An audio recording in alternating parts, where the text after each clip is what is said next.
ओम शांति। 25 मई 2024 के बाबा के मधुर महावाक्य। बाबा कहते, मीठे बच्चे, बाप आए हैं तुम्हें सिवल चक्षु देने।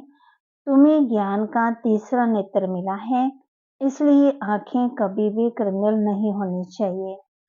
बाप आए हैं तुम्हें सिवल चक्षु देने, तीसरा नेत्र देने। तुम्हें ज्ञान का तीसरा नेत्र मिला है, इसलिए आंखें कभी भी कृमिल नहीं होनी चाहिए। प्रश्न, तुम बेहद के सन्यासियों को बाप ने कौन सी एक श्रीमत दी है? तुम बेहद के सन्यासियों को बाप ने कौन सी एक श्रीमत दी है? बाप की श्रीमत है तुम्हें नरक और नरकवासियों से बुद्धि युग हटाकर स्वर्ग को याद करना है। ग्रस्त भाव में रहते नरक को बुद्धि से त्याग दो। नरक है पुरानी दुनिया, तुम्हें बुद्धि से पुरानी दुनिया को भूलना है। ऐसे नहीं कि एक हद के घर को त्याग कर दूसरी जगह चले जाना है। तुम्हारा बेहद का वैराग्य है। अभी तुम्हारी अवस्था वानप्रस्थ है, सब कुछ छोड़ घर जाना है। ओम शांति। शिव भगवान आवाज, और कोई का नाम नहीं लिया, इनका मना ब्रह्मा का नाम भी नहीं लिया। पतित पावन वे बाप है तो जरूर वह यहाँ आएगा। पतितों को पावन बनाने के लिए पावन बनाने की युक्ति भी यहाँ बताते हैं। शिव भगवान आवाज है, ना कि श्री कृष्ण भगवान आवाज है। ये तो जरूर समझाना चाहिए, जबकि बैच लगा हुआ है। रचयिता रचना के आदि मध्यंत का सारा राज यहाँ सब बैच पर दिखाया हुआ है। ये बैच कोई कम नहीं है, इशारे की बात है। तुम सब नंबरवार पुरुषार्थानुसार आस्तिक हो। नंबरवार जरूर बनेंगे। कई हैं जो रचना रचना का ज्ञान भी नहीं समझा सकते, तो सत्व प्रधान बुद्धि थोड़ी कहेंगे। सत्व प्रधान बुद्धि भी रजो बुद्धि तमो बुद्धि भी है। जैसे जैसे जो समझते हैं वैसा टाइटल मिलता है। ये सत्व प्रधान बुद्धि, ये रजो बुद्धि है, परंतु कहते नहीं है कहाँ फंक ना हो जाए। नंबरवार तो होते ही हैं, फर्स्ट क्लास की कीमत भी बहुत अच्छी होती है। अब भी तुमको सच्चा सच्चा सदगुरु मिला है। अब भी तुम बच्चे जानते हो, जबकि सदगुरु मिला है वह तुमको एकदम सच्चा सच्चा बना देते हैं। सच्चे हैं देवी देवता हैं जो फिर वान मार्ग में झूठे बन जाते हैं। सतयुग में सिर्फ तुम देवी देवता रहते हो और कोई होते नहीं है। कोई कोई जो ऐसे भी हैं जो कहते हैं कि ऐसे कैसे हो सकता है, ज्ञान नहीं है। अभी तुम बच्चे जानते हो कि हम नास्तिक से आस्तिक बने हैं, समझदार बने हैं। रचयिता रचना के आदि मध्यंत के ज्ञान को अभी तुमने एक्यूरेट जाना है। नाम रूप से न्यारी चीज भी देखने में नहीं आती है। आकाश है, धरती है, पानी है, हवा है, तो फील किया जाता है ना कि आकाश। ये भी अज्ञान है। सारा मदार बुद्धि पर है। रचना रचना की नॉलेज एक बाप देते हैं, ये भी लिखना है। जहाँ रचना रचना के आदि मध्यम का ज्ञान मिल सकता है, ऐसे बहुत स्लोगन हैं। दिन प्रतिदिन नए नए पॉइंट्स, नए नए स्लोगन निकलते रहते हैं। आस्तिक बनने के लिए रचयिता रचना का ज्ञान जरूर चाहिए, फिर नास्तिकपना छूट जाता है। तुम आस्तिक बन विश्व के मालिक बन जाते हो। यहाँ तुम आस्तिक हो, परंतु नंबरवार पुरुषार्थ अनुसार। जानना तो मनुष्यों का है, जानवर तो नहीं जानेंगे। मनुष्य बहुत ऊंच है, मनुष्य बहुत नीच है। इस समय कोई भी मनुष्य रचना और रचना की नॉलेज को नहीं जानते। बुद्धि पर एकदम गोदरेज का ताला लगा हुआ है। तुम नंबरवार पुरुषार्थ अनुसार जानते हो कि हम बाप के पास विश्व का मालिक बनने के लिए आए हैं। तुम 100% प्योरिटी में रहते हो। प्योरिटी भी है, पीस भी है, सुख शांति पवित्रता भी है। आशीर्वाद देते हैं, परंतु ये अक्षर भक्ति मार्ग के हैं। ये लक्ष्मी नारायण तो तुम पढ़ाई से बनते हो, पढ़कर फिर सबको पढ़ाना भी है।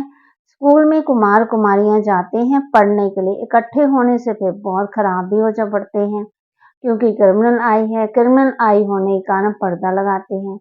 वहां तो क्रिमिनल आई होती ही नहीं है, तो घूंघट करने की दरकार नहीं है। इन लक्ष्मी नारायण को कभी पर्दा लगाता देखा है? वहां तो कभी ऐसे बुरे ख्यालात ना आए। यहाँ तो है ही रामा राज्य। ये आंखें बड़ी शैतान हैं। बाप आकर के ज्ञान के चक्षु देते हैं। आत्मा सब कुछ सुनती, बोलती है, सब कुछ करती है आत्मा। तुम्हारी आत्मा भी सुधर रही है। आत्मा ही बिगड़कर पाप आत्मा बन गई है। पाप आत्मा उनको कहा जाता है जिसकी क्रिमिनल दृष्टि होती है।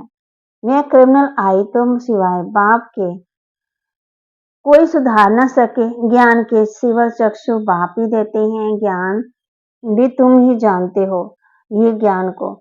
शास्त्रों में तो ये ज्ञान थोड़ी है। बाप कहते हैं वेद शास्त्र आदि सब भक्ति मार्ग के हैं। जप तप तीर्थ आदि कुछ भी करने से मुझे कोई मिलते नहीं। ये है भक्ति जो आधा कल्प चलती है। अब तुम बच्चों को ये संदेश सबको देना है। आओ तो हम तुमको रचयिता रचना के आदि मध्य का ज्ञान सुनाएं। परमपिता परमात्मा की बायोग्राफी बताएं। मनुष्य तो बिल्कुल जानते नहीं है। मुख्य अक्षर है जे। आओ बहनों और भाइयों आकर के रचयिता रचना के आदि मध्य अंत का ज्ञान सुनो, पढ़ाई पढ़ो, जिससे तुम ये बनेंगे। ये ज्ञान पाने से और सृष्टि चक्र को समझने से तुम ऐसे चक्रवर्ती सत्युग के महाराजा और महारानी बन सकते हो। ये लक्ष्मी नारायण भी इस पढ़ाई से बने हैं। तुम भी पढ़ाई से बन रहे हो। इस पुरुषोत्तम संगम का बड़ा प्रभाव है। बाप आते भी हैं भारत में, दूसरे कोई खंड में क्यों आएंगे। ये बाप है अविनाशी सर्जन, तो जरूर आएंगे भी वहां ही जो सदा भूमि सदा कायम रहती है। जिस धरती पर भगवान का पांव लगा वह धरनी कभी भी नाश नहीं हो सकती। ये भारत तो रहता है देवताओं के लिए, सिर्फ ये चेंज होता है। बाकी भारत तो है सचखंड, झूठखंड भी भारत ही बनता है। भारत का ही ऑलराउंडर पार्ट है और कोई खंड ऐसे नहीं कहेंगे। सच्चा अथवा तुरंत भगवान ही आकर के सचखंड बनाते हैं, फिर झूठखंड रावण बनाते हैं, फिर सच की रीति भी नहीं रहती है। इसलिए गुरु भी सच्चे नहीं मिलते हैं। वह सन्यासी फॉलोअर्स गृहस्थी तो उनको फॉलोअर्स कैसे कहेंगे। अब तो बाप खुद कहते हैं बच्चे पवित्र बनो और दैवी गुण धारण करो। तुमको अभी देवता बनना है। सन्यासी कोई संपूर्ण निर्विकारी थोड़ी है। घड़ी घड़ी विकारियों के पास जन्म लेते हैं। कोई बाल ब्रह्मचारी भी होते हैं, ऐसे तो बहुत है। विलायत में भी बहुत है। फिर जब बूढ़े होते हैं तब शादी करते हैं संभाल के लिए, फिर उनके लिए धन छोड़कर भी जाते हैं। बाकी धन धर्माऊ कर जाते हैं। यहाँ दोनों को बच्चों में बहुत महत्व रहता है। 60 वर्ष के बाद ही बच्चों के हवाले करते हैं, फिर जांच रखते हैं देखो हमारे पीछे ठीक चलाते हैं नहीं। परंतु आजकल के बच्चे तो कहते हैं बाप वानप्रस्थ में गया तो अच्छा हुआ, चाबी तो मिल गई। जीते जी सारा खाना ही खराब कर देते, माना जो कमाई वो खत्म कर देते बाप की। फिर बाप को भी कहने लगते कि यहाँ से जाओ। तो बाप समझाते हैं प्रदर्शनी में तुम ये लिख दो कि बहनों और भाइयों आकर के रचना रचना के आदि मध्य अंत का ज्ञान सुनो। इस सृष्टि चक्र के ज्ञान को जानने से तुम चक्रवर्ती देवी देवता विश्व के महाराजा महारानी बन जाएंगे। ये बाबा बच्चों को डायरेक्शन देते हैं। अब बाप कहते हैं ये है बहुत जन्मों के अंत का जन्म। मैं इनमें ही प्रवेश करता हूँ। ब्रह्मा के सामने है विष्णु। विष्णु को 4 भुजाएं क्यों देते हैं। 2 है मेल की, 2 है फीमेल की। यहाँ 4 भुजा वाला कोई मनुष्य थोड़ी होता है। ये समझाने की बातें हैं। विष्णु अर्थात लक्ष्मी नारायण ब्रह्मा को भी दिखाते हैं 2 भुजा। ब्रह्मा की 2 भुजा माना सरस्वती। दोनों बेहद के सन्यासी हो गए। ऐसे नहीं कि सन्यास कर फिर दूसरी कोई जगह चले जाना है, नहीं। बाप कहते हैं गृहस्थ भाव में रहते नरक का बुद्धि योग से त्याग करो। नरक को भूल स्वर्ग को बुद्धि से याद करना है। नरक और नरकवासियों से बुद्धि योग हटाए, स्वर्गवासी देवताओं से बुद्धि योग लगाना है। जो पढ़ते हैं उनकी बुद्धि में रहता है ना कि हम पास रहे, पास करेंगे फिर ये बनेंगे। आगे गुरु करते थे जब वानप्रस्थ अवस्था होती थी। बाप कहते मैं भी इनकी वानप्रस्थ अवस्था में ही प्रवेश करता हूँ, जो बहुत जन्मों के अंत के जन्म में है। भगवान नवाज में बहुत जन्मों के अंत वाले जन्म में ही प्रवेश करता हूँ, जिसने शुरू से लेकर अंत तक पाठ बजाया है उसमें भी प्रवेश करता हूँ, क्योंकि उनको ही पहले नंबर में जाना है। ब्रह्मा स विष्णु, विष्णु स ब्रह्मा। दोनों को 4 भुजाएं देते ही सांप भी है। ब्रह्मा सरस्वती सो लक्ष्मी नारायण, फिर लक्ष्मी नारायण से ब्रह्मा सरस्वती बनती। तो तुम बच्चे जट ये हिसाब बताते हो। विष्णु अर्थात लक्ष्मीनाथ 84 जन्म लेते लेते फिर आकर के साधारण ये ब्रह्मा सरस्वती बनते हैं। इनका नाम भी बाद में बाबा ने ये ब्रह्मा रखा है। नहीं तो ब्रह्मा का बाप कौन? जरूर कहेंगे शिव बाबा। कैसे वैसा अडॉप्ट किया? बाप कहते हैं मैं इनमें प्रवेश करता हूं तो लिखना चाहिए शिव भगवानोवाच। मैं ब्रह्मा में प्रवेश करता हूँ जो अपने जन्मों को नहीं जानते हैं। बहुत जन्मों के अंत के भी अंत में मैं प्रवेश करता हूँ। मैं भी जब वानप्रस्थ अवस्था होती है तब आता हूँ और जब दुनिया पुरानी पतित होती है तब मैं आता हूँ। कितना सहज बताते हैं। आगे 60 वर्ष में गुरु करते थे, अभी तो जन्म से ही गुरु करा देते हैं। ये सीखे हैं ये इन क्रिश्चियन से। अरे छोटेपन में गुरु कराने की क्या दरकार है? समझते हैं छोटेपन में मरेंगे तो सदगति को पालेंगे। बाप समझाते यहाँ तो कोई भी सदगति हो ना सके। अभी बाप तुमको कितना सहज समझाते हैं और ऊंच बनाते हैं। भक्ति में तो तुम सीढ़ी ही उतरते आए हो। रामा राज्य है ना। बाप कहते गुरु तो सबने किया है। ये खुद ही कहते हैं कि हमने गुरु बहुत किए। भगवान जो सबकी सदगति करते हैं उनको जानते ही नहीं है। भक्ति की तो बहुत कड़ी जंजीरें बनी पड़ी हैं। जंजीरें कोई मोटी होती कोई पतली होती हैं। कोई भारी चीज उठाते हैं, कोई कितनी मोटी चीज से बंद कर उठाते हैं, बांध कर उठाते। इसमें भी ऐसे है, कोई तो झट आकर के तुम्हारी सुनेंगे, अचरती पड़ेंगे, कोई समझते ही नहीं है। नंबरवार माला के दाने बनते हैं, राम राम की धुन लगा देते हैं। जैसे बाजा बजता है आवाज बड़ा मीठा लगता है, बस बाकी जानते कुछ नहीं है। राम किसको कहा जाता है, श्री कृष्ण किसको कहा जाता है, कब आते हैं कुछ भी जानते नहीं है। श्री कृष्ण को भी द्वापर में ले गए हैं। ये किसने सिखाया? गुरुओं ने। श्री कृष्ण द्वापर में आया तो बाद में कलयुग आ गया, तमो प्रधान बन गए। बाप कहते मैं संगम पर ही आकर के तमो प्रधान से सतो प्रधान बनाता हूँ। तुम तो कितने अंधश्रद्धालु बन पड़े हो।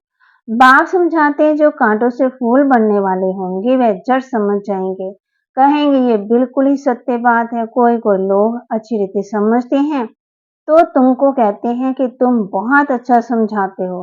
84 जन्मों की कहानी भी बरोबर है। ज्ञान सागर तो एक बाप है जो आकर के तुम्हें पूरा ज्ञान देते हैं। अच्छा, मीठे मीठे सिकिलते बच्चों प्रति माता पिता बाप दादा का याद प्यार और गुड मॉर्निंग। रूहानी बाप की रूहानी बच्चों को नमस्ते। रूहानी बच्चों की रूहानी बाप दादा को दिलवा जान शिकवा प्रेम से नमस्ते। धारणा के लिए मुख्य साथ सतगुरु बाप की याद से बुद्धि को सतो प्रधान बनाना है, सच्चा बनना है, आस्तिक बनकर आस्तिक बनाने की सेवा करनी है। सतगुरु बाप की याद से बुद्धि को सतो प्रधान बनाना है, सच्चा बनना है, आस्तिक बनकर आस्तिक बनाने की सेवा करनी है। अभी वानप्रस्थ अवस्था है इसलिए बेहद का सन्यासी बनकर सबसे बुद्धि को हटा देना है, पावन बनना है और दैवी गुण धारण करने हैं। अभी वानप्रस्थ अवस्था है इसलिए बेहद का सन्यासी बनकर सबसे बुद्धि को हटा देना है, पावन बनना है और दैवी गुण धारण करने हैं। वरदान। देव और देह के दुनिया की स्मृति से ऊंचा रहने वाले सर्व बंदरों से मुक्त फरिश्ता भाव। देह और देह की दुनिया की स्मृति से ऊंचा रहने वाले सर्व बंदरों से मुक्त फरिश्ता भाव। जिसका कोई भी देह और देहधारियों से रिश्ता अर्थात मन का लगाव नहीं है वही फरिश्ता है। फरिश्ते के पांव सदा ही धरनी से ऊंचे रहते हैं। धरनी से ऊंचा अर्थात देह भान की स्मृति से ऊंचा। जो देह और देह की दुनिया की स्मृति से ऊंचा रहते हैं वही सर्व बंधनों से मुक्त फरिश्ता बनते हैं। ऐसे फरिश्ते ही डबल लाइफ स्थिति का अनुभव करते हैं। स्लोगन। वाणी के साथ चलन और चेहरे से बाप समान गुण दिखाई दे तब प्रत्यक्षता होगी। वाणी के साथ चलन और चेहरे से बाप समान गुण दिखाई दे तब प्रत्यक्षता होगी। तो बाबा ने आज हम बच्चों को होमवर्क दिया है, चलन और चेहरे से वाणी में बाबा के गुण दिखाई दे तब प्रत्यक्षता होगी और देह की दुनिया की स्मृति से ऊंचा रहने वाले सर्व बंधनों से मुक्त फरिश्ता भव। तो बाबा ने कहा सदगुरु बाप की याद से बुद्धि को सतो प्रधान बनाना है, सच्चा बनना है, आस्तिक बनकर आस्तिक बनाने की सेवा भी करनी है। बाबा के महावाक्य को लाइक भी करें, शेयर भी करें और सब्सक्राइब भी करें और अपने जीवन में धारण भी करें, पावन भी बने और दैवी गुण भी धारण करें और बुद्धि को सतो प्रधान बनाएं। बाबा समझाते हैं जो कांटों से फूल बनने वाले होंगे वह जड़ समझ जाएंगे, तो बाबा हम बच्चों को कांटों से फूल बनाने के लिए आए हैं। ओम शांति।